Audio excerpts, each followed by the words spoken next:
So बच्चे, after psychotropic drugs, we need to deal psychedelic drugs. Psychedelic drugs यानी कि वो drugs जो hallucinogenic है, जो hallucinations का cause करते हैं.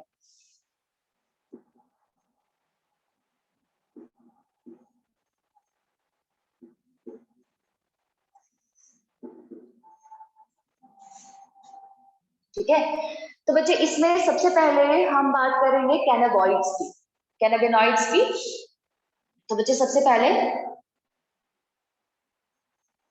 cannabinoids. So beta, these are those drugs which are extracted from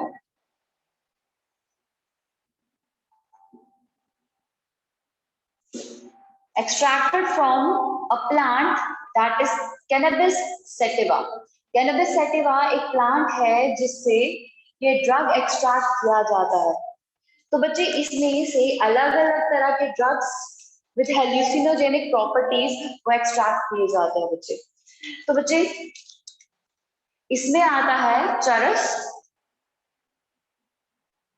marijuana, ठीक है. तीसरा है हमारे पास बांग एंड गांजा. नेक्स्ट गांजा. ये ड्रग्स जो है इनसे, इनके नाम से हम बहुत ज्यादा फैमिलियर रहते हैं, हमने बहुत ज्यादा सुन रखा है इन ड्रग्स के बारे में. और ये चारों ड्रग्स जो है ना, इस कैनबिस सैटिवा के अलग अलग पार्ट से एक्सट्रैक्ट किए जाते हैं. ठीक है, तो बच्चे अब चरस की बात करें तो बच्चे ये चरस जो है it is extracted from resins of flower tops.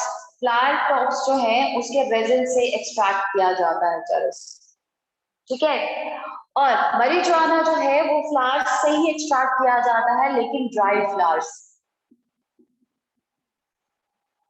ठीक है, एंड बांग जो है बेटा वो लीव से एक्सट्रैक्ट किया जाता है, यानी कि फ्रेश या ड्राइड लीव्स हो, लेकिन वो लीव्स जो है ना उसमें यंग इन्फ्लोरोसेंस होने चाहिए और उसके साथ जुड़े हुए यंग इन्फ्लोरोसेंस होने चाहिए और वो भी थोड़ा सा बडिंग स्टेज और फ्रेश स्टेज में होना चाहिए.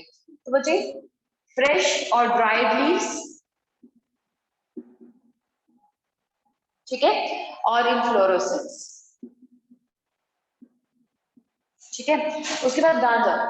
बच्चे ये भी हमारे पास इन्फ्लोरोसेंस से एक्सट्रैक्ट होता है, लेकिन इस केस में जो इन्फ्लोरोसेंस रहेगी वो अनफर्टिलाइज्ड होनी चाहिए. तो अनफर्टिलाइज्ड इन्फ्लोरोसेंस से. और बच्चे चारों जो है वो हेल्यूसिनेशन कॉज करते हैं, इमोशनल आउटबर्स्ट जो है ये केस में देखने को मिलेंगे. ठीक है, और बच्चे इसको इनहेलेशन से भी लिया जाता है. बांग जैसे केस में अगर हम बात करें तो ओरली भी लिया जाता है बेटा, सिगरेट्स के साथ भी इसे यूज किया जाता है बच्चे. यानी कि अगर गांजा की बात करें इसे स्मोक भी किया जाता है. तो बच्चे अलग अलग फॉर्म्स में लिया जाता है, लेकिन इफेक्ट एक ही है, हेल्यूसिनेशन कॉज करना, इमोशनल आउटबर्स्ट कॉज करना. ठीक है, तो बच्चे अब कैनाबिनॉइड्स के बाद we have next drug that is LSD. LSD यानी कि lysergic acid diethylamide. Lysergic acid diethylamide and एक ऐसा ड्रग जो किसी प्लांट से एक्सट्रैक्ट ना होकर एक फंगस से एक्सट्रैक्ट किया जाता है. तो बच्चे it is extracted from fruiting bodies. Fruiting bodies मतलब वो बॉडीज जहां पे स्पोर फॉर्मेशन होगी, स्पोरोजेनेसिस होगा बेटा. तो it is extracted from fruiting bodies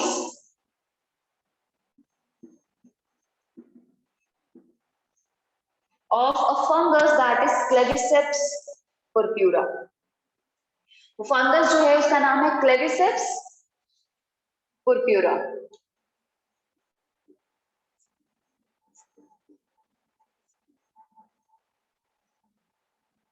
ठीक है, और बच्चे इसके केस में जैसे मैंने कहा कि इसके इफेक्ट्स जो बिल्कुल सिमिलर है, हेल्यूसिनोजेनिक ड्रग है तो हेल्यूसिनेशंस कॉज होंगे, इमोशनल आउटबर्स्ट,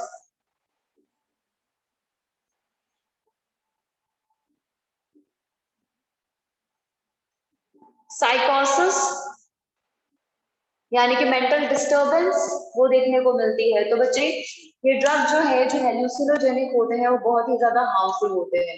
इनका इफेक्ट जो है वो बहुत ही ज्यादा लॉन्ग लास्टिंग रहता है और बहुत ही सीवियर तरीके से ये बॉडी और मेंटल स्टेट को इफेक्ट करते हैं। ठीक है, बाय कॉजिंग हेल्यूसिनेशंस और इमोशनल डिस्टरबेंस कॉज करके ये ड्रग्स जो है वो बॉडी को इफेक्ट करते हैं।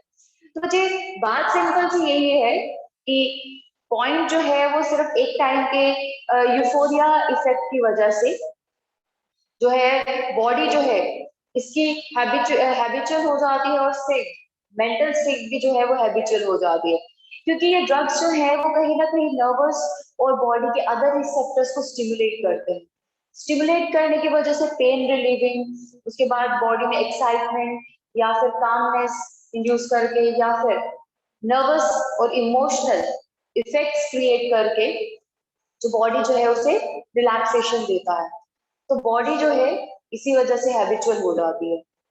ठीक है, तो रिसेप्टर्स जो है वो एक्टिवेट या सप्रेस करते हैं ये।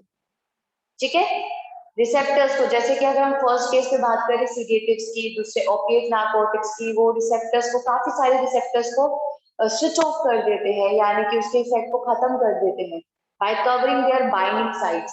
वैसे ही अगर कैफीन की बात करें तो वो कुछ रिसेप्टर्स को एक्टिवेट करता है, स्टिमुलेंट है। और ये हेल्यूसिनोजेंस जो नर्वस सिस्टम के कुछ रिसेप्टर्स को एक्टिवेट करके एक फॉल्स स्टिमुलस क्रिएट करता है, जिसकी वजह से हेल्यूसिनेशन कॉज हो जाते हैं। So this is all about drugs and their habituation. So next है alcoholism.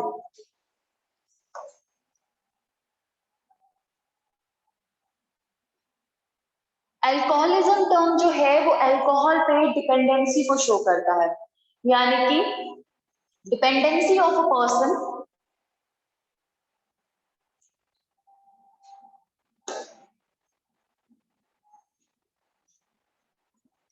dependency of a person to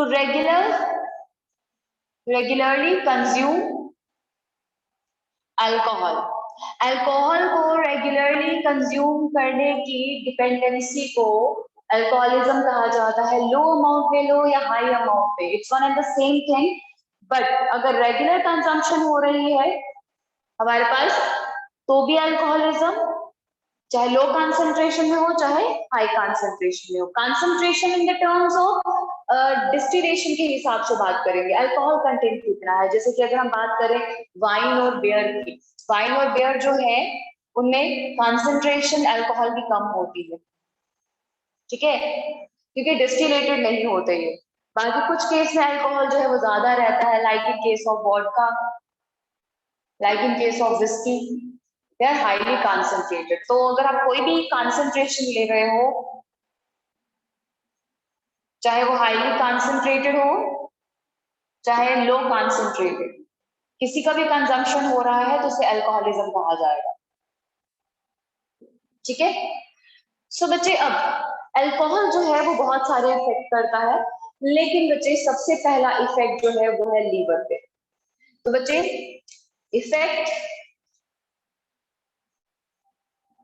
effects of alcoholism, alcoholism के इफेक्ट, सबसे पहला ऑन लीवर। लीवर सबसे पहला टारगेट है, क्यों? क्योंकि जब भी बॉडी में कोई चीज जा रही है ओरल ट्रैक्ट से, तो ओरल ट्रैक्ट का एक दिक्कत ये है कि, और अच्छी बात भी इनफैक्ट हमारे लिए तो अच्छी है बट अल्कोहल लेने वालों के लिए बुरी चीज है। तो जब हम अल्कोहल ले रहे हैं वो बॉडी से क्या करेगा, स्टमक से एब्जॉर्ब हो जाता है। आपने सबसे पहले जब डाइजेशन पढ़ा 11th में, वहीं पे बताया जा रहा था कि अल्कोहल जो है वो स्टमक से एब्जॉर्ब हो जाता है। तो स्टमक से एब्जॉर्ब होने वाली चीजें जो है वो लिम्फेटिक पोर्टल सिस्टम की हेल्प से चली जाती है लीवर के पास डायरेक्टली। तो लीवर के पास चली गई तो लीवर जो है वो सबसे पहला टारगेट हुआ अल्कोहल का, डाइजेस्टिव सिस्टम के बाद इनका। और लीवर जो है उसके पास क्या है, अथॉरिटी है क्या करने की, उसे डिटॉक्सिफाई करने की, क्योंकि अल्कोहल जो है वो अच्छी चीज तो है नहीं है। ठीक है। तो बच्चे अच्छी चीज ना होने की वजह से और टॉक्सिक होने की वजह से वो उसे क्या करना शुरू कर देगा, डिटॉक्सिफाई करना शुरू कर देगा। ठीक है। तो बच्चे इस वजह से क्या होगा, लीवर जो है वो सबसे पहला टारगेट बनता है। तो जिसकी वजह से मल्टीपल डिजीजेस देखने को मिलेंगी। सबसे पहला तो फैटी लीवर, ये तो बहुत कॉमन डिजीज हो गया आजकल। हमारा लाइफस्टाइल सही नहीं है, केमिकल इंटेक ज्यादा है, डिजीजेस प्रोमिनेंट हो रही है, मल्टीपल ड्रग्स ले रहे हैं हम मेडिसिन की फॉर्म में। तो बच्चे इसीलिए फैटी लीवर जैसे चीजें जो है वो देखने को मिल जाती है, बहुत ही प्रोमिनेंट डिजीज हो गई है, कॉमन डिजीज हो गई है ये चीज। तो फैटी लीवर में क्या होता है, अकामुलेशन ऑफ फैट, नाम से पता चल रहा है अकामुलेशन ऑफ फैट। तो बच्चे फैट अकामुलेशन ये तो नॉर्मल चीज है ना, बॉडी में फैट हो जाता है, नॉर्मली हम उसको ओबेसिटी कहते हैं। तो बच्चे यहाँ पे ओबेसिटी की बात नहीं हो रही, accumulation of fat in hepatocytes यानी कि सेल के अंदर, हिपैटोसाइट यानी कि लीवर सेल के अंदर फैट अकामुलेशन हो जाता है। और बड़ी बात यह है कि फैट अकामुलेशन होने की वजह से ना न्यूक्लियस जो है हिपैटोसाइट का इट शिफ्ट्स एट पेरीफेरी, वो पेरीफेरी में शिफ्ट हो जाता है यानी कि साइड में शिफ्ट हो जाएगा। और बच्चे जिसकी वजह से हिपैटोसाइट का नॉर्मल फंक्शन जो है ना वो हार्म होता है। और बच्चे लीवर जो है ना बिकम्स एनलार्ज्ड एंड ग्रीसी, वो एनलार्ज हो जाएगा और ग्रीसी भी हो जाएगा, ग्रीसी एंड एनलार्ज। तो नॉर्मल फंक्शन हार्म हो जाता है इसका, बाइल जूस प्रॉपर्ली नहीं बनेगा, बाइल पिगमेंट्स का एक्सक्रीशन और डिस्चार्ज वो प्रॉपर्ली नहीं हो पाता है। तो बच्चे जिसकी वजह से ये लीवर के केस में ना हमारे पास लॉन्ग टर्म में जब फैटी लीवर बढ़ जाता है तो वहां पे जॉन्डिस होना शुरू हो जाएगा। लीवर जो है उसमें अलग अलग जगह इम्यून फंक्शन एक्टिवेट हो जाएगा, जिसकी वजह से लीवर के काफी सारे पार्ट्स जो है ना वो टारगेट होना शुरू हो जाते हैं। तो अल्टीमेटली लीवर का काम खत्म हो गया, डिटॉक्सिफिकेशन खत्म हो जाएगी, ग्लूकोनियोजेनेसिस खत्म हो जाएगा, ग्लाइकोजेनेसिस प्रोसेस नहीं हो पाएगा। तो बच्चे लीवर जो है वो मेजर फंक्शन करता है बॉडी का। तो हम इतनी सी ये नॉर्मल डिजीज जो है ये एफोर्ड नहीं कर सकते। तो अल्कोहल जो है वो पहले तो ये कॉज करता है। दूसरा लीवर सिरोसिस, इस डिजीज के बारे में हम ज्यादा तो नहीं सुनते, बट अल्कोहलिज्म के केस में बहुत ही ज्यादा फ्रीक्वेंट ये देखने को मिलती है। ठीक है। तो बच्चे अब क्या होगा, लीवर सिरोसिस जो है वो फाइबर से, सिरोसिस जो है वो फाइबर से रिलेटेड टर्म है। तो इसमें क्या होता है, ये मेनली अल्कोहलिज्म के केस में बेटा। ठीक है। अगर अल्कोहल जो है वो बहुत ज्यादा कंटिन्यू रह रहा है, उसका इनटेक बहुत ही ज्यादा है, उसकी वजह से लीवर सिरोसिस होता है। फैटी लीवर जो है वो इनिशियल स्टेज में भी हो जाता है बेटा। तो लीवर सिरोसिस में क्या होता है, फाइब्रोब्लास्ट प्रोलिफरेशन होना शुरू हो जाती है लीवर में, फाइब्रोब्लास्ट प्रोलिफरेशन इन लीवर, और लीवर में प्रोलिफरेशन तो होगी with accumulation of collagen fibres, collagen fibres जो है वहां पे अकामुलेट होना शुरू हो जाएंगे। तो बच्चे ये तो आप बोलो कि बिल्कुल नॉर्मल है, कोलेजन प्रोटीन तो है, बॉडी का हिस्सा है, तो अकामुलेट हो गया तो क्या हो गया। ठीक है। सो बच्चे इस दौरान जो फाइबर अकोमोडेशन होती है, सिर्फ ऐसा नहीं है कि लीवर में छोटी छोटी जगह में एक दो फाइबर बना दिए एक्स्ट्रा और हो गया, नहीं, फाइबर अकोमोडेशन बहुत ही ज्यादा होती है। तो बच्चे जिसकी वजह से हमारे पास एक कंडीशन कॉज हो जाती है, it causes a condition that is cholestasis. Cholestasis, cholestasis एक ऐसी कंडीशन है जिसमें क्या हो जाता है, ब्लॉकेज हो जाती है bile duct, blockage of bile duct. तो ब्लॉकेज होगी बाइल डक्ट की, जिसकी वजह से बाइल डिस्चार्ज जो है वो नहीं हो पाएगा, and this stops flow of bile.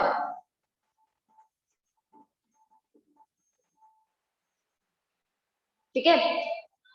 तो बच्चे अब इस केस में क्या हुआ, हमें तो बहुत नॉर्मल चीज लगी है, फाइब्रोइड प्रोलिफरेशन है, ब्लॉकेज हो गया, छोटे से ट्रीटमेंट से ठीक हो जाएगा।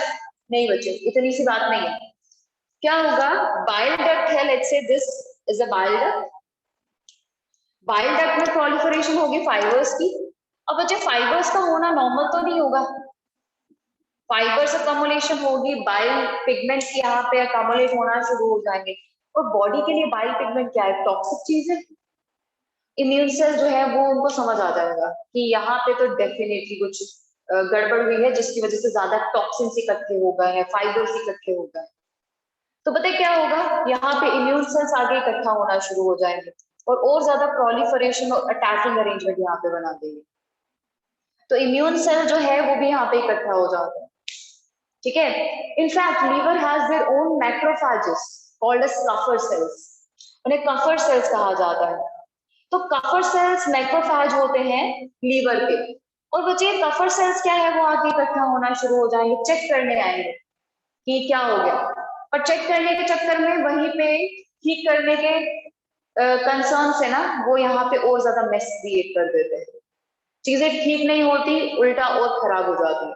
यहाँ पे कंप्लीट ब्लॉकेज हो जाता है, वूंड्स और टॉक्सिन डिस्चार्जेस जो है, केमिकल्स जो है वो यहाँ पे कम्युलेट हो जाते हैं, ठीक है। जिसकी वजह से लीवर जो है अल्टीमेटली ये टारगेट जो है, इम्यून सेल का टारगेट जो है वो लीवर तक पहुंचेगा, जहां जहां फाइबर होंगे वहां वहां टारगेट होगा। तो लीवर का पोर्शन जो है वो खराब होना शुरू हो जाता है, सड़ना शुरू हो जाएगा, क्योंकि अकॉर्डिंग टू इम्यून सेल्स ये सिस्टम खराब है, यहाँ पे कोई डिजीज है तो इम्यून सेल सारी रिस्पॉन्सिबिलिटी ले लेंगे कि नहीं हम ही ठीक करेंगे। तो उस केस में क्या होगा, वो लीवर सेल को इस चक्कर में किल करना शुरू कर देते हैं, तो लीवर खराब और सड़ना शुरू हो जाता है, नेक्रोसिस जैसा होना शुरू हो जाएगा, जिसकी वजह से ये सिरोसिस जो है वो बहुत ही सेवियर कंडीशन हो जाती है, बहुत ही लीवर एनलार्ज हो जाता है, उसमें स्वेलिंग हो जाती है। और स्वेलिंग जो है उसे हिपैटोमेगैली कहा जाता है, स्वेलिंग ऑफ लीवर वो भी हो जाती है, and this swelling is called as hepatomegaly. तो हिपैटोमेगैली जैसी कंडीशन भी देखने को मिलेगी, ठीक है।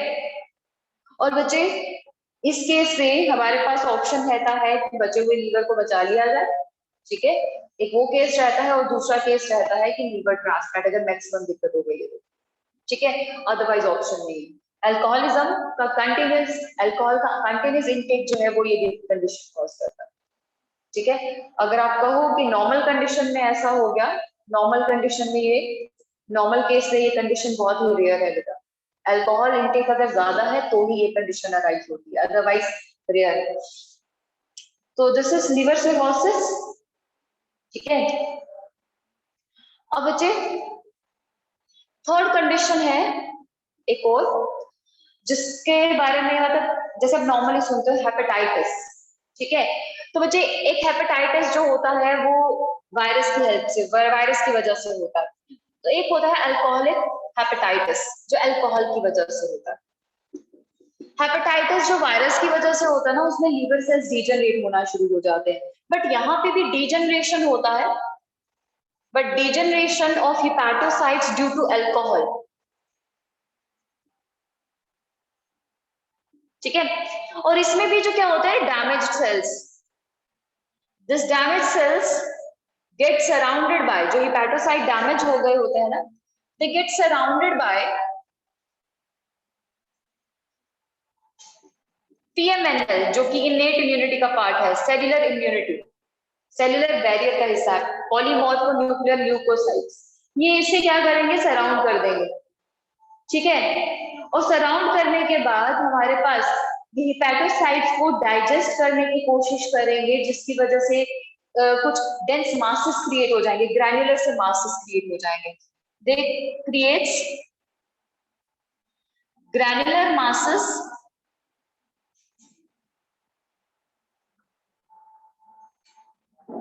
Called as Mallory body, Mallory body कहा जाता है उन्हें, जो कि अगेन ब्लॉकेज कॉज करते हैं। और ये मेजर हमारे पास ये मेलोरिस बॉडी जो है इसे डिटेक्ट करने के लिए भी यूज किया जाता है इस कंडीशन को, हेपेटाइटिस को।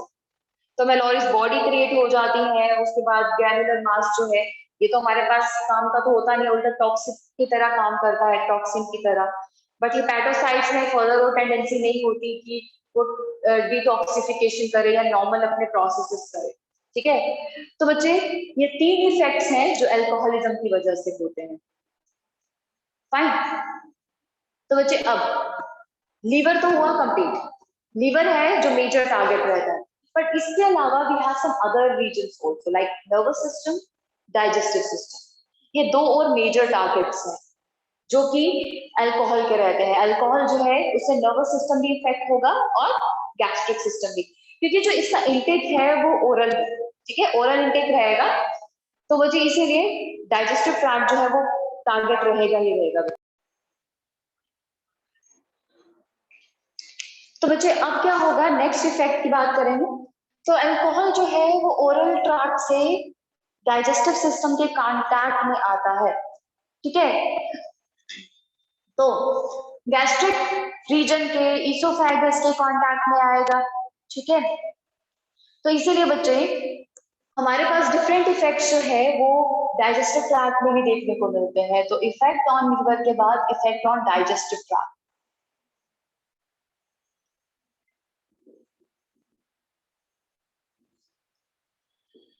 तो बच्चे क्या होगा, सबसे पहला इफेक्ट की अगर मैं बात करूं, gastritis.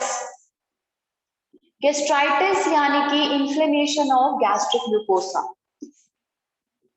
Inflammation of gastric mucosa. अब गैस्ट्रिक म्यूकोसा जो है उसके इन्फ्लेमेशन से क्या बच्चे, गैस्ट्रिक म्यूकोसा ही वही रीजन है जो कि गैस्ट्रिक सिक्रीशन करता है। अगर उस पर इन्फ्लेमेशन हो गई है तो मतलब वो नॉर्मल फंक्शन ऑल्टर हो जाएगा, तो इंडाइजेशन जैसी एबिलिटी जो है वो देखने को मिलती है। ठीक है, यानी कि म्यूकोसा में डिस्टरबेंस करेगा, उसके सेल्स को हार्म करेगा अल्कोहल। और बच्चे कई केसेस में तो देखने को मिलता है पेप्टिक अल्सर्स भी कॉज करता है, पेप्टिक रीजन में अल्सर्स कॉज करेगा स्टमक पे। ठीक है, तो पेप्टिक अल्सर्स,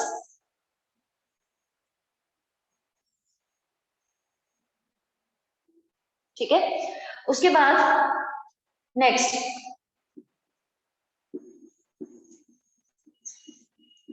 esophagitis.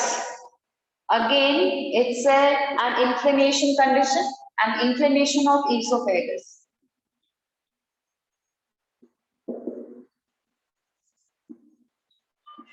Esophagus की inflammation को esophagitis कहा जाता है।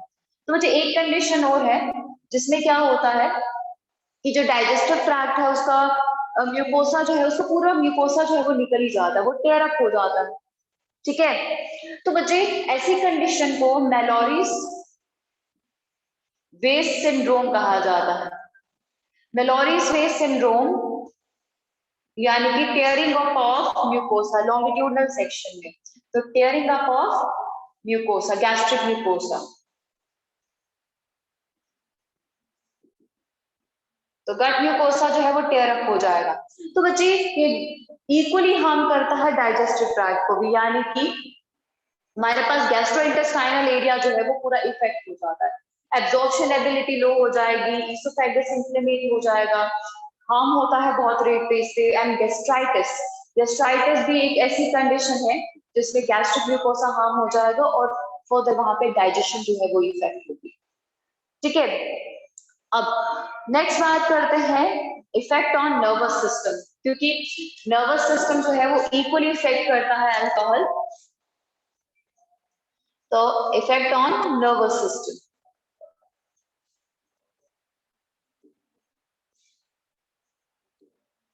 सबसे पहले तो स्टैगर्ड गेट यानी कि रैंडम मूवमेंट। स्टैगर्ड गेट यानी कि आपकी मूवमेंट जो है, आपका बैलेंस जो है वो कौन कंट्रोल करता है, सेरिबेलम। तो बच्चे सेरिबेलम जो है it is affected by alcohol. Alcohol के प्रोसेसिंग के बाद जो प्रोडक्ट बनते हैं वो इफेक्ट करते हैं सेरिबेलम को। तो due to effect on cerebellum, ठीक है, तो बच्चे ये हमारे पास नर्वस सिस्टम पे इफेक्ट होता है। इनफैक्ट सिर्फ नर्वस सिस्टम पे ही, सिर्फ सेरिबेलम पे नहीं, सेरिब्रम पे भी इफेक्ट होता है। यानी कि डिस्टर्ब्ड मॉरल स्पीच रहेगी, और उसके बाद इमोशनल आउटबर्स्ट वो देखने को मिलते हैं।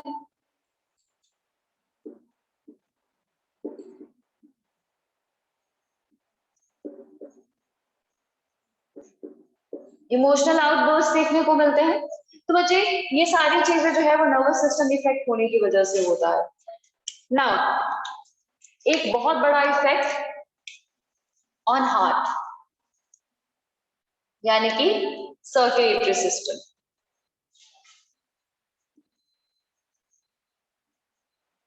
लॉन्ग टर्म इफेक्ट है। इसमें क्या होता है, जो अल्कोहलिक फैट है वो कई बार डिपॉजिट होना शुरू हो जाता है ब्लड वेसल्स पे। So deposition of alcoholic fat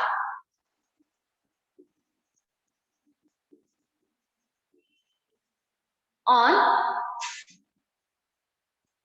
in blood vessels, blood vessels में अल्कोहलिक फैट जो है वो डिपॉजिट होना शुरू हो जाएगा। एंड इससे क्या इफेक्ट होगा, लॉन्ग टर्म में हम ये चीज जानते हैं, अगर फैट डिपॉजिट हो जाता है तो फाइबर्स डिपोजिशन भी होगा, तो जिसकी वजह से जो ल्यूमन है वो नैरो हो जाएगा।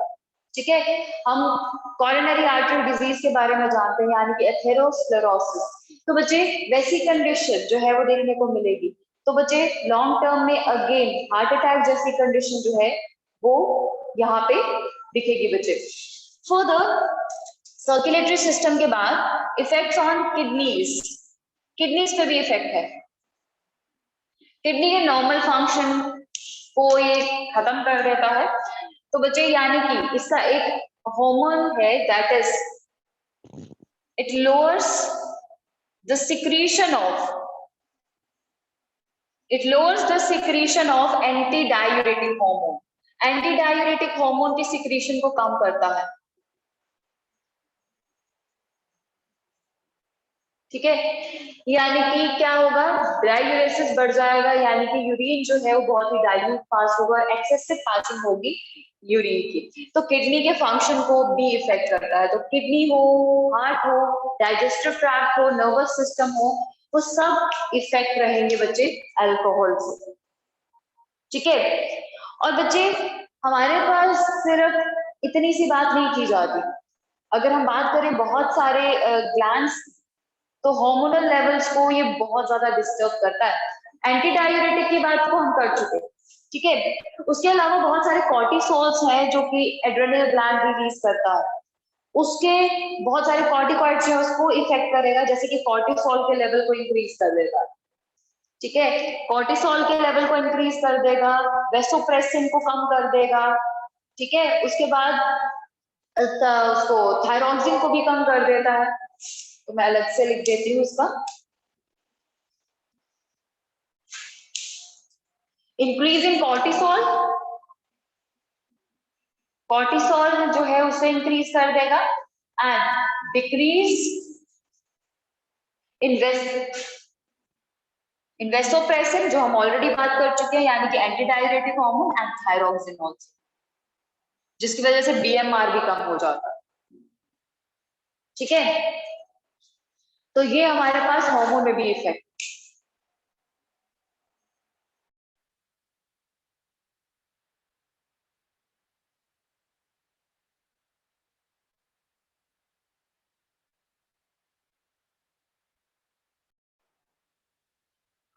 चलिए तो बच्चे टबैको एडिक्शन के बारे में बात करते हैं। टबैको एडिक्शन, सो बच्चे टबैको जो है वो एक ऐसा केमिकल है which is extracted from a plant, Nicotiana tobacco. And बच्चे बहुत ही हार्मफुल केमिकल है, बहुत ही स्ट्रॉन्ग केमिकल है जो बॉडी को इफेक्ट करता है। ओरली लिया जाता है एंड स्मोक भी किया जाता है, जो कि बहुत सारे केसेस में लंग कैंसर जो है उसको कंट्रीब्यूट करता है, इम्यूनिटी को हार्म करता है लाइक अल्कोहल, उसके बाद इनफर्टिलिटी भी कॉज करता है। और सबसे बड़ा इफेक्ट इसका ये है कि बच्चे बॉडी में कार्बोक्सी हेमोग्लोबिन का कंसंट्रेशन को बढ़ा देता है। ठीक है, और बच्चे इसकी एडिक्शन जो है वो बहुत ही ज्यादा स्ट्रॉन्ग रहती है एंड इसके इनटेक से बॉडी जो है वो थोड़ा सा काम और एनर्जेटिक दोनों फील करती है एक तरह से, मतलब सॉर्ट ऑफ एनर्जेटिक और बहुत ज्यादा बूस्टेड फील करती है, क्योंकि ये वो केमिकल है जो कि बॉडी में एड्रेनलिन को इंक्रीज करवा देता है। ठीक है, तो बहुत सारी कंडीशंस जो हैं वो इसकी वजह से होती हैं, उसके बारे में बात करते हैं। तो बच्चे इफेक्ट्स ऑफ टबैको, आप कहीं पे भी टबैको जो है उसके केस में इफेक्ट्स जो है पॉजिटिव नहीं देखोगे। तो इफेक्ट्स ऑफ टबैको जो मेन होते हैं due to a chemical that is nicotine. Nicotine की वजह से इसके इफेक्ट होते हैं, इसमें ये स्ट्रॉन्ग और मेन केमिकल है जो कि इफेक्ट्स का रीजन है। तो सबसे पहला इफेक्ट इसका oral and lung cancer. Oral cancer जो च्यू करते हैं टबैको को,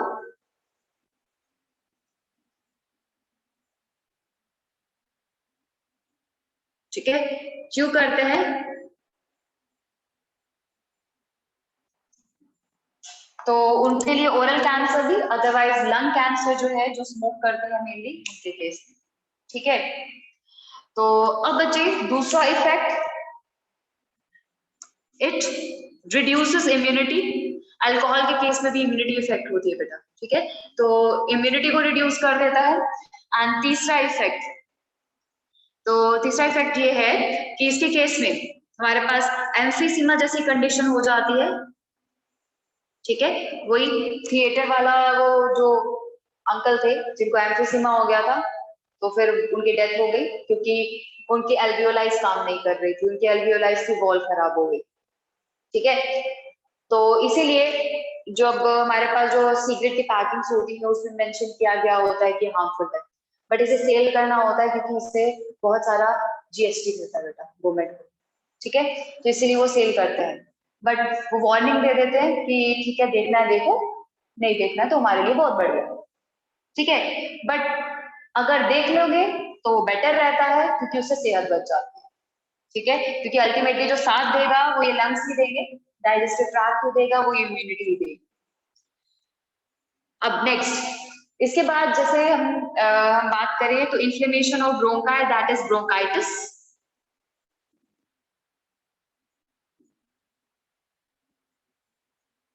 inflammation of bronchi,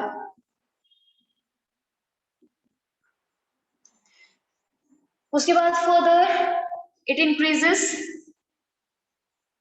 blood carboxy haemoglobin. Carboxy haemoglobin carbon monoxide के बढ़ने की वजह से होता है बॉडी में। और कार्बन मोनोऑक्साइड क्यों ना बढ़े, क्योंकि हम जब स्मोक करते हैं टबैको निकोटीन को, बच्चे बॉडी में वो स्मोक जो है वो एंटर करता है, कार्बन मोनोऑक्साइड वो एंटर करता है क्योंकि उसकी सैचुरेशन बढ़ रही होती है। ठीक है, रेस्पिरेटरी ट्रैक्ट में, and it increases adrenaline in body. Adrenaline बढ़ने की वजह से बॉडी जो है वो थोड़ा बूस्टेड फील करती है, एनर्जेटिक फील करती है।